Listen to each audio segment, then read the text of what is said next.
This channel does not promote any violent, harmful, or illegal activities. All content provided by this channel is meant for an educational purpose only.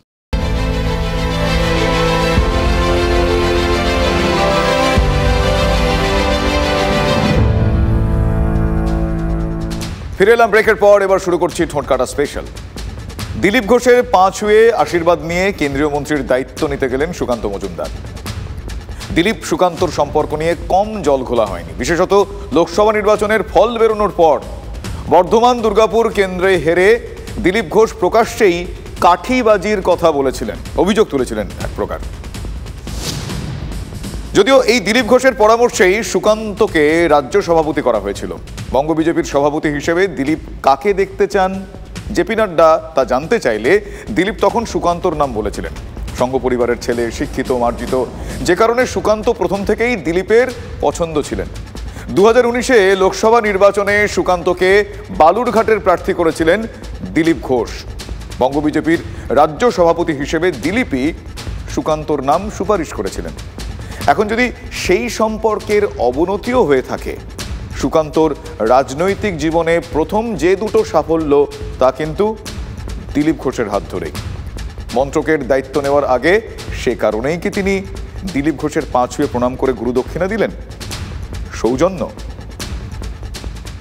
গণ্ডগোল, অমুক কে কি কার বিরুদ্ধে বলল, আমি ওগুলো কোনো ভাবি না। প্রথম কথা হচ্ছে, আমাদের সংস্কৃতি বলে, বাঙালি সংস্কৃতি, ভারতীয় সংস্কৃতি বলে যে কোনো শুভ কাজ করার আগে বাড়ির বড়দের আশীর্বাদ নিয়ে যেতে হয়। আমার এই যে উপলব্ধি মন্ত্রী হিসেবে পাওয়া, সেটা তো দলের উপলব্ধি। দিলীপ ঘোষকে প্রণাম করার ছবি ফেসবুকে পোস্ট করে সুকান্ত মজুমদার লিখেছেন, তৃতীয়বারের মোদী সরকারের শিক্ষা প্রতিমন্ত্রী হিসেবে দায়িত্ব গ্রহণ করার পূর্বে বিজেপির অভিজ্ঞ রাজনৈতিক ব্যক্তিত্ব ও দাদা শ্রী দিলীপ ঘোষ মহাশয়ের কাছে আশীর্বাদ নিলাম। শিক্ষাক্ষেত্রে প্রধানমন্ত্রীজির সঙ্গে কাজ করার সুযোগ পেয়ে নিজেকে ধন্য মনে করছি। সেই ছবি নিয়ে এবার শুরু হয়ে গিয়েছে চর্চা। দিলীপের সঙ্গে ছবি শেয়ার করে সুকান্ত কি কোনো রাজনৈতিক বার্তা দিতে চাইলেন? সুকান্ত তো বলেছেন যে সব সিদ্ধান্ত আমি নিই না, কিন্তু রাজ্য সভাপতি হিসেবে দায় আমাকেই কাঁধে নিতে হবে। দিলীপ সুকান্ত সম্পর্কের বরফ কি শেষ পর্যন্ত গলল? লোকে জেতা সিট, হারা সিট জেতার জন্য প্ল্যানিং করে, এ তো জেতা সিট হারাবার জন্য প্ল্যানিং হয়েছে মনে হচ্ছে। আমি কারো বিরুদ্ধে কিছু বলি না, আমি সেটা মেনটেন করছি। বলার অনেক কিছু আছে, বলবো না। ওনারা সবসময় old is gold, old is গোল্ডও যেমন হয়, তখন ওরে নবীন ওরে মোর কাঁচা, আদমরাদের ঘা দিয়ে তুই বাঁচা, সেটাও হয়। 19-এর লোকসভায় প্রায় 41% ভোট পেয়েছিলাম আমরা, কিন্তু সেটা আবার কমে গিয়ে 38-39-এ চলে এসছে। 1%ও ভোট কমেনি, ভোট বেড়েছে, সিট আমরা কমে গেছে। ভোটে হারার পর দিলীপ ঘোষ এভাবেই সুকান্তর সঙ্গে বাদানুবাদে জড়িয়ে পড়েন। এই সুকান্তর মুখেই শোনা যায়, একজন সিদ্ধান্ত নেবে, তাই আমাকে নিতে হবে। দিলীপকে বর্ধমান দুর্গাপুরে প্রার্থী করার সিদ্ধান্ত যে কার, সুকান্ত কারো নাম করেননি। কিন্তু রাজনীতি নিজের মতো করে দুইয়ে দুইয়ে চার করে নেয়। অবভিয়াসলি রাজ্য সভাপতি হিসেবে দায়িত্ব আমারই, সব ডিসিশন হয়তো আমি নিতে পারি না, কিন্তু দায় আমাকে নিতে হবে। দায় নিতে আমি পিছু পা হব না, দায় আমিই কাঁধে নেব, চিন্তা নেই। ডিসিশন হয়তো অন্য কেউ নেবে, দায় আমি নেব। তো কাকে বলবে লোকে? বাড়ির মালিককেই তো বলবে। সিদ্ধান্তে তো ওনার যদি যোগদান না থাকে, ওনার বিরোধিতা করা উচিত। পার্টির স্বার্থে ঠিক নয়। উনিও তো সেই সিদ্ধান্তের একটা অংশ, একা নেয় না কেউ, কিন্তু তিনিও তো তার মধ্যে একজন। তার ভালো মন্দ যা হবে দায়িত্ব নিতে হবে প্রেসিডেন্টকে। 21 সালে যখন নির্বাচন, আমরা 77 সিট জিতেও ক্ষমতায় আসতে পারিনি, হেরে গেল। আমরা বলছি জিতেছি, 3 থেকে 77-এ গেছি। হার হোক আর জিত হোক, যাই হোক, আমি বলেছি এটা আমার দায়। আর যারা এইসব এখন বলছেন, পোস্ট করছেন, বড় বড় জ্ঞান দিচ্ছেন, তারা মনে হয় এর আগে অতীতটা জানেন না। 2004 সালে মমতা ব্যানার্জি 9টা থেকে 1টা হয়ে গেছিল। সেদিনকার থেকে তো আজকে বিজেপির অবস্থা অনেক ভালো, অনেক বেটার। 2019 সালে আইপ্যাকও ছিল না, লক্ষ্মীর ভাণ্ডারও ছিল না, আর মুসলিমদেরকে এনআরসি সিএ এর নামে ভয় দেখানো ছিল না। সুকান্ত প্রকাশ্যে কিছু না বললেও লোকসভা ভোটে প্রার্থী নির্বাচনে এবার শুভেন্দুকে অবাধ ছাড়পত্র দিয়েছিল দিল্লি বিজেপি। সেই শুভেন্দুর সঙ্গে দিলীপের সম্পর্ক আদৌ মসৃণ নয়, আদায় কাঁচকলায়। লোকসভা ভোটের পর তা ফের প্রকাশ্যে চলে এসেছে। হারের জন্য দিলীপ প্রকাশ্যেই দায়ী করেছেন তার আসন বদলের সিদ্ধান্তকে। সোশ্যাল মিডিয়ায় এ নিয়ে বিষোদগারও চলছে। শুভেন্দু অধিকারী একজন ন্যাচারাল লিডার, সে বিজেপিতে এসেছে পার্টির সঙ্গে সম্পৃক্ত এবং এ রাজ্যের মানুষ তাকে বিরোধী দলনেতা বলেই মনে করেন। এবং দিলীপ ঘোষ পশ্চিমবঙ্গ বিজেপির সর্বকালীন যদি হিসাব করা যায় তিনি হচ্ছেন সফলতম সভাপতি। তার গ্রহণযোগ্যতা আছে, তার জনপ্রিয়তা আছে, তার প্রতিষ্ঠা আছে, পার্টির কর্মীদের তাকে নিয়ে একটা আবেগ আছে, উচ্ছ্বাস আছে। সুতরাং সেটাকে কেন্দ্র করেই এরা এটাকে মিডিয়ায় একটা প্ল্যান্ট করবার চেষ্টা করছে। সোশ্যাল মিডিয়া দিয়ে আর যাই হোক কোনো রাজনীতির গতিমুখ বদলে দেওয়া যায় এটা আমি বিশ্বাস করি না। সুকান্ত কেন্দ্রীয় মন্ত্রী হওয়ায় বিজেপির রাজ্য সভাপতি কে হবেন তা নিয়ে জল্পনার মধ্যেই ফেসবুকে শুভেন্দু এবং দিলীপের অনুগামী বলে পরিচয় দিয়ে পেজ খুলে দুপক্ষের আকচি শুরু হয়েছে। বেনামে তৃণমূল এসব করছে বলে শ্রমিক কি ব্যালেন্স করার চেষ্টা করলেন? এমন একটা আমরা সভাপতি চাইবো কেন, লক্ষ্য 2026 একটা বড় লড়াই। অনেকের মন বিচলিত হয়েছে যে আমরা যেভাবে এগোচ্ছিলাম আটকে গেল কেন, সিট কমে গেল কেন। চিন্তা তো হওয়া উচিত। আমি কি হবো সেটাও পার্টির হাতে আছে, আমাকে পার্টি কাজ দেবে কিনা সেটাও পার্টির হাতেই আছে। আমি দেখেছি যে নতুন এসছে, তারা কাজ ভালো দায়িত্বে যাচ্ছে, আমাকে দেয়নি, তাদের হয়তো বিশ্বাস হয়নি কাজ করতে পারবো কিনা। দল ঠিক করবে, যতদিন রাজ্য সভাপতি পদে অন্য কেউ না আসীন হচ্ছে ততদিন পর্যন্ত রাজ্যের দায়িত্ব আমার। যারা মানুষের রায় পর্যদুস্ত হয় সেই দলের কে সভাপতি হবে কে হবে না সেই নিয়ে মাথা ব্যথা আমাদের নেই। রাজ্য সভাপতির পদ নিয়ে বঙ্গ বিজেপির অন্তরে এই কোন্দলের মধ্যেও যে আলোচনা বেশি করে হচ্ছে তা বিজেপির ভরাডুবি। দলের একাংশেই শুভেন্দুর ভূমিকা নিয়ে প্রশ্ন উঠতে শুরু করেছে। এরই মাঝে দিল্লিতে দিলীপ সুকান্ত সাক্ষাৎ কি শুভেন্দুকেই কোনো বার্তা দিল?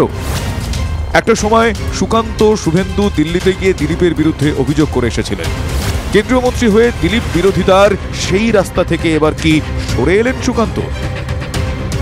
আমাদের যে পরিবার, এই পরিবারের বয়োজ্যেষ্ঠ মানুষ দিলীপ দা আমাদের দিল্লিতে ছিলেন, তো তার আশীর্বাদ নিয়ে আমি মন্ত্রকেও জয়েন করতে গেছি। এতে মানে অন্যরকম ইকুয়েশন ভাবার বা এত জটিল ভাবার মনে হয় প্রয়োজন নেই।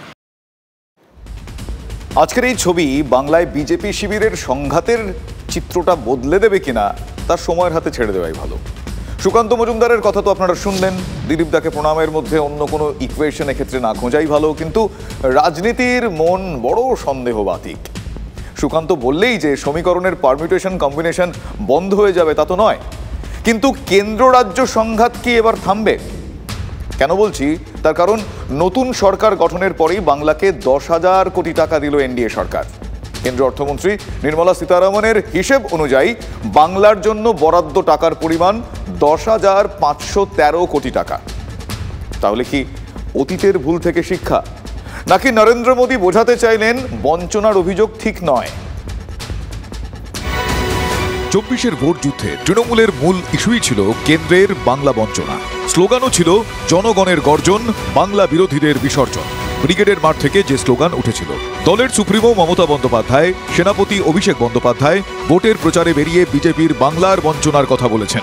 কেন্দ্রের বিজেপি সরকার কতটা বাংলা বিরোধী বোঝাতে আবাস যোজনা 100 দিনের কাজের টাকা জোর করে আটকে রাখার কথা বলেছেন। বঞ্চিতদের হাতে টাকা রাজ্য তুলে দেবে এটাও বলেছেন।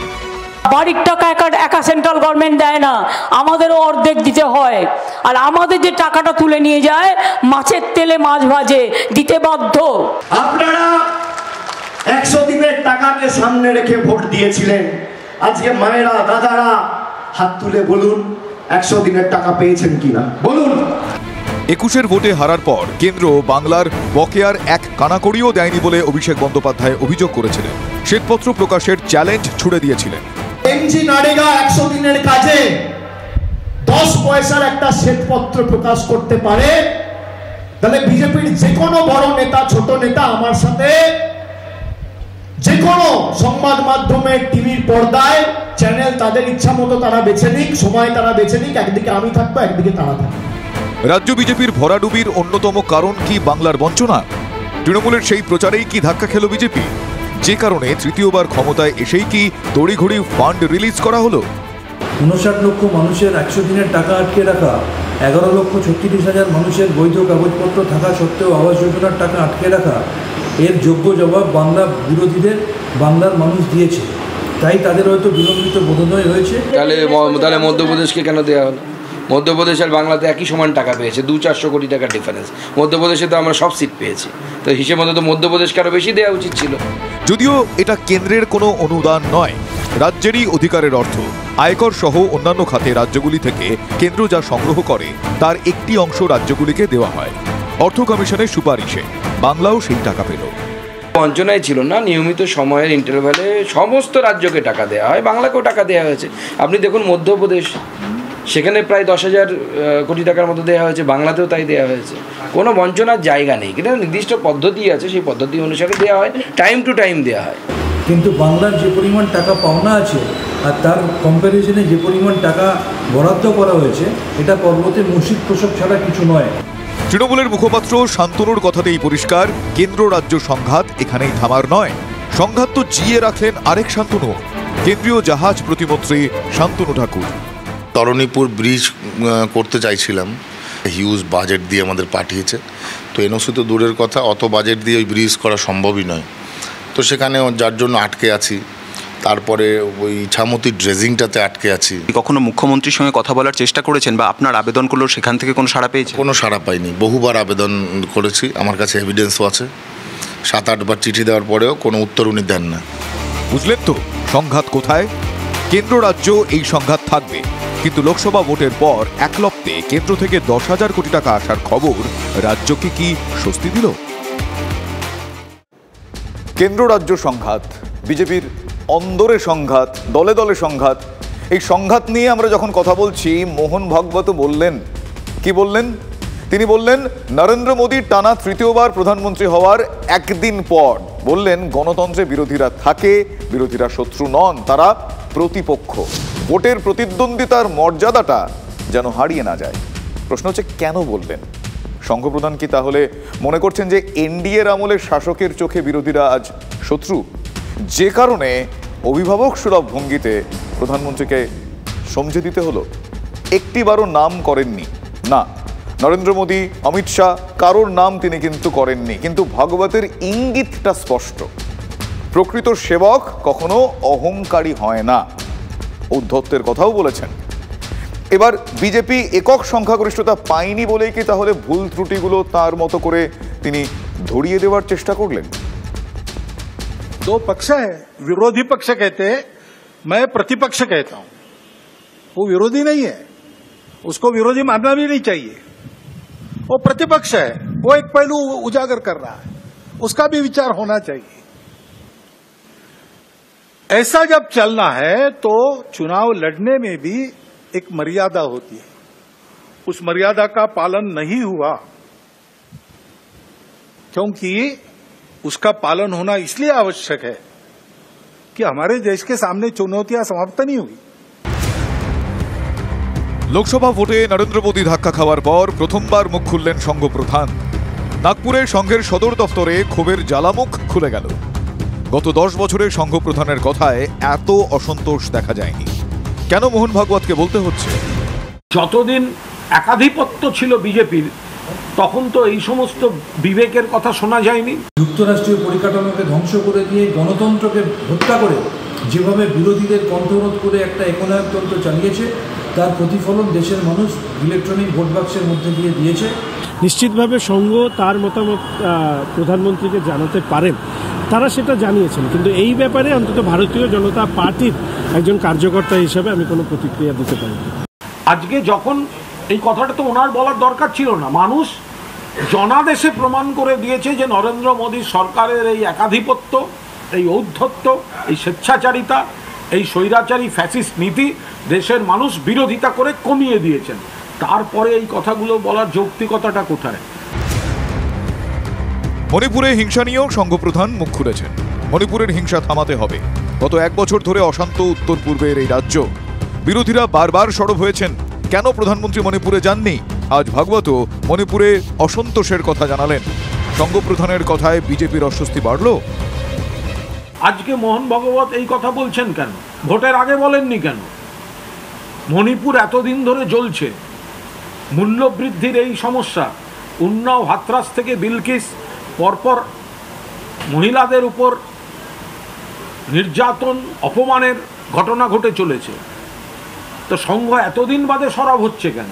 এমনিতেই সচেষ্ট আছেন মাননীয় প্রধানমন্ত্রীও চান যে খুব তাড়াতাড়ি সেখানে শান্তি প্রতিষ্ঠা হোক, এবং আশা করি সেটা হবে। আজকে হঠাৎ বিবেকের ভূমিকায় কেন? এই তো ভোটের আগে বা ঘটনার সময় বলা উচিত ছিল। আরএসএস বলুন বা নরেন্দ্র মোদী বিজেপি বলুন, তারা বুঝতে পেরেছে যে যদি নির্বাচন কমিশন তাদের হয়ে কাজ না করতো তাহলে তারা যে এই যে নরবরে একটা এনডিএ সরকার তৈরি করেছে সেটাও তারা তৈরি করতে পারতো না। তাই বিলম্বিত বোধোদয় থেকে তাদের এই কথা বলে আমি মনে করি। এবার একটু অন্য ছবি দেখাবো আপনাদের। তার কারণ রাজনীতির কথা উঠলেই ওই তর্ক বিতর্ক, হিংসা, রক্তপাত এসবের যেন শেষ নেই এই বাংলায়। এর মধ্যে অন্যরকম ছবি যদি চোখের সামনে আসে তাহলে সেটা তো একটা বাড়তি আকর্ষণের কারণ হবেই। দক্ষিণ দমদমের তৃণমূল সমর্থিত নির্দল কাউন্সিলরের গান্ধীগিরি একে বলাই যায়। কাউন্সিলরের দেওয়া পোস্টার, হোর্ডিং দেখে চোখ কপালে স্থানীয়দের। তার কারণ তাতে বিজেপি, সিপিএম, তৃণমূল সবার প্রতীকের সহাবস্থান।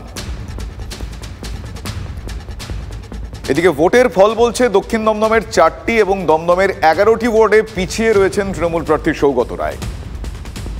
নির্দল কাউন্সিলর দেবাশিস বন্দ্যোপাধ্যায় কিন্তু আগেও শিরোনামে এসেছেন। নির্দল হিসেবে ভোটে জয়ের পর তৃণমূলে যোগ দিতে গিয়েছিলেন তিনি, কিন্তু মঞ্চে গিয়েও রণে ভঙ্গ দেন নির্দল কাউন্সিলর। রীতিমতো হাই ড্রামা যাকে বলে। পরে তৃণমূলে প্রত্যাবর্তন নিয়ে তিনি ব্যালট ছাপিয়ে ওয়ার্ডে ব্যক্তিগত উদ্যোগে ভোট পর্যন্ত করান। এমন আরও অনেক অধ্যায় এ রাজ্যের মানুষ দেখেছেন। সেই নির্দল কাউন্সিলরের এই নতুন কর্মকাণ্ড স্বভাবতই নতুন করে একটা শোরগোল তো ফেলবেই, তাই হয়েছে। এমনও হয় লোকসভা ভোটের পর ভোট পরবর্তী হিংসায় যেখানে রাজ্যের দস্তুর হয়ে দাঁড়িয়েছে, সেখানে দমদমে উলট পুরাণ। দমদম রোডের ওপরে 15 নম্বর ওয়ার্ডের বিজ্ঞাপনের বক্তব্য সকলের নজর কাড়ছে। যে হোর্ডিংয়ে স্পষ্টতই দেখা যাচ্ছে যে বিরোধী সব দলের প্রতীক সহ সেখানে লেখা আছে, এইবার নির্বাচনে যে সামান্য কজন মানুষকে সঙ্গে পেলাম না ভাই, আপনারা সাথে থাকলে আগামী দিনে কাজের মাধ্যমে তাদেরও মন জয় করতে পারবই। কে বলছেন এই বক্তব্য? এই বক্তব্য জানাচ্ছেন 15 নম্বর ওয়ার্ডের নির্দল কাউন্সিলর দেবাশিস বন্দ্যোপাধ্যায় ওরফে ফুচু। আমি একটা ব্যালট দিয়ে সবার কাছ থেকে মতামত নিয়েছি যে আমার কি করা উচিত, আর নির্দল দাঁড়িয়ে আমি 96% ভোট পেয়েছি। তাহলে আমি তখন মনে করেছি যে এই 96% ভোট তো শুধু তৃণমূলের ভোট না, এই 96% ভোট সাধারণ মানুষের ভোট। তারা ব্যক্তিগত কাজ করেছি বলে সিপিএম, বিজেপি, কংগ্রেস, তৃণমূল তারা আমায় ভোট দিয়েছে। এইটা আমার আরেকটা উপলব্ধি হয়েছে। এবং যখন আমি এই ব্যালট দিলাম যে আমার কি করা উচিত, দলে জয়েন করা উচিত কিনা, তখনও দেখেছি বেশিরভাগ মানুষ আমায় বলেছে তুমি যেরকম আছো সেরকমভাবেই থাকো। পাকামি, ওই দেবাশিস হচ্ছে তার নিজের পাকামির জন্য এসব করছে। তৃণমূল ছাড়া কোনো অস্তিত্ব নেই আমাদের, সেটা আমারও বোঝা উচিত, দেবাশিসেরও বোঝা। এখন যে ঘটনার কথা আপনাদের বলবো সেটাকে এক কথায় সাংঘাতিক, ভয়ঙ্কর এসব বলতেই পারেন। রানাঘাট চর্চার ছিল রোববার থেকে, আর মঙ্গলে এক প্রকার অমঙ্গল হলো যেন হাওড়ার ডোম জুড়ে। আবারও সেই ডাকাতের হানা, আবারও লুটপাট চলল। মাথায় পিস্তল ঠেকানো, অস্ত্র হাতে দাপাদাপি, সোনার দোকানে দেদার লুটতরাজ চালিয়ে চম্পট দিল দুষ্কৃতী দল। কি সহজ সরল বিষয় হয়ে গেছে এখন, না? চাইলেই যেন ডাকাতি করে পালিয়েও যাওয়া যায়, একেবারে জলভাত হয়ে গিয়েছে যেন। আর অস্ত্র হাতে হাতে ঘুরছে এখন। হাওড়ায় গয়নার শোরুমে যারা ডাকাতি করেছে তারাও সশস্ত্র ছিল। মাথায় বন্দুক তাক করা কর্মীদের এই ছবি সিসি ক্যামেরায় ধরা পড়েছে। দেখলে হাড় হিম হয়ে যাওয়ার জোগাড়। কিন্তু অবধারিতভাবে প্রশ্নটা যে উঠবে, রানীগঞ্জেই হোক বা ডোম জুড়ে এমন অবাধ দুষ্কৃতী তাণ্ডব কিভাবে চলছে? এত হিম্মত কোথা থেকে পাচ্ছে এই অপরাধীরা? প্রশ্ন হচ্ছে, যাদের দিকে সাধারণ মানুষ নিরাপত্তার জন্য তাকিয়ে থাকেন সেই পুলিশ প্রশাসন কোথায়? নিরাপত্তাহীনতার ছবিটা কিন্তু দিন দিন ভয়ঙ্কর চেহারা নিচ্ছে। সাম্প্রতিকতম ডাকাতির ঘটনাগুলো আরও একবার চোখে আঙুল দিয়ে দেখিয়ে দিল। কবে নড়বে টনক?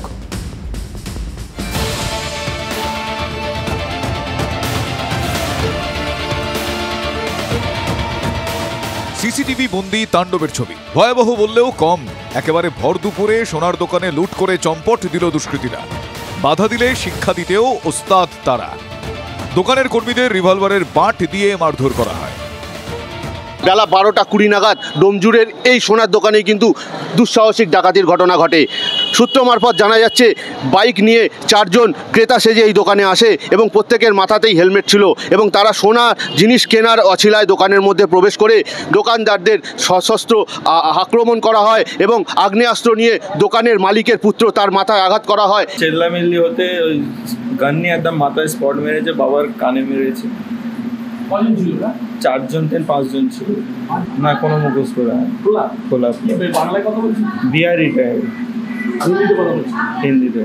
হঠাৎ করে ওরা 1-2 জন ঢুকেছিল, কাস্টমার হয়ে বললো নাকি যে পেন্ডেন্ট দেখাতে, তো আমরা পেন্ডেন্ট দেখাচ্ছিলাম।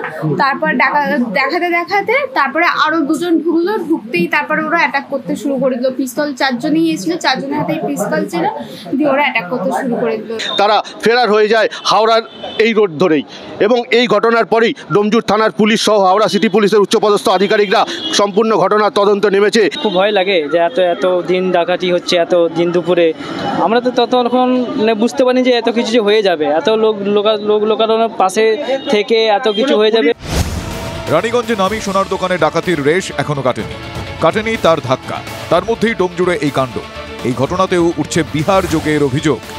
এরপর প্রশ্ন তো উঠবেই, হচ্ছেটা কি এই রাজ্যে? অপরাধ করে পার পেয়ে যাওয়া এত সহজ? দিনে দুপুরে ডাকাতি করে পালিয়ে যেতে পারলো এরা? কি করছিল পুলিশ? কোথায় তারা? ঘটনার তদন্তে সিআইডি ইতিমধ্যেই ময়দানে। কিভাবে ডাকাতি হয়েছে সেই ঘটনা কিন্তু তারা পুঙ্খানুপুঙ্খ তদন্ত শুরু করেছেন। হাতে গ্লাভস নিয়ে সিআইডি আধিকারিকরা কিন্তু ঘটনাস্থলে তদন্ত শুরু করেছেন। যেটা জানা যাচ্ছে, দোকানের সম্পূর্ণ সিসিটিভি থেকে শুরু করে যাবতীয় তথ্য প্রমাণ তারা সংগ্রহ করবেন। আমরা ব্যবসায়ী এত আতঙ্ক ভেদ করছি, আমরা ভাবছি আমাদের কি হয়ে যাবে। 2-3 দিন আগে আমাদেরকে থ্রেটিংও দিয়েছে। ক্রেতা সেজে ঢুকে সমূর্তি ধরেছিল ডাকাতরা। প্রত্যেকের কাছেই ছিল আগ্নেয়াস্ত্র, দাবি প্রত্যক্ষদর্শীদের। কি সহজ, তাই না? ওদিকে রানীগঞ্জে দেখা গিয়েছিল প্রকাশ্যে গুলির লড়াই। একা মেঘনাদ, শ্রীপুর ফাঁড়ির আইসি সেখানে বুক চিতিয়ে লড়েছিলেন, কিন্তু ডোমজুড়ে সেরকম কারো দেখা মেলেনি। ঘটনা ঘটে যাওয়ার পর যত দৌড়ঝাঁপ, নাকা চেকিং, তল্লাশি।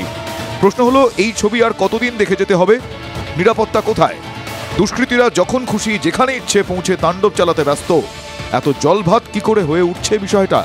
পুলিশ প্রশাসন, তাদের সক্রিয়তা আর অমাবস্যার চাঁদ, দুটো জিনিস এক হয়ে গেলে বড় মুশকিল যে।